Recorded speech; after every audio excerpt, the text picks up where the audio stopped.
Cleanup is still underway, especially in large parts of the South Hill. A lot of people will spend at least one more night in the dark, maybe more. Our Alex Crescenti checked out the scene today, and Alex, it is still quite a mess.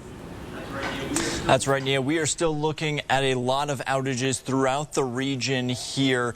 More than 32 hours since the most powerful winds finished up, and Inland Power is actually reporting more than 4,400 outages at this point in Spokane County. And if you look at this map of the Avista outages here in Spokane, there are still plenty scattered throughout the city, still more than 1,400 outages and 33,000 customers impacted. We spoke to some people who still don't have power, and needless to say, it's been a cold 24 hours.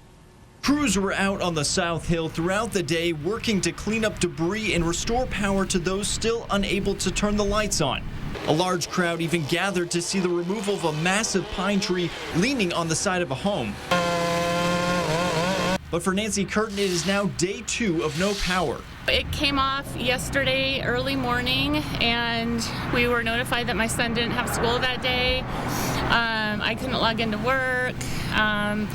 Trees were coming down. Aside from having to constantly be going to her car to charge her phone for work, the temperatures have been an issue. And short, cold.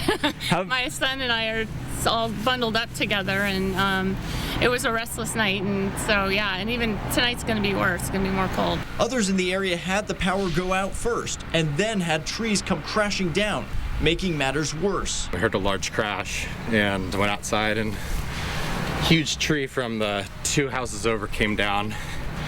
Went through the neighbor's yard, split the hair between his garage and his house, and came partway into our yard, knocking down the power lines. Avista hasn't been able to give a specific time for when power will be back on in homes. An email to customers said Spokane power may not be restored until Sunday.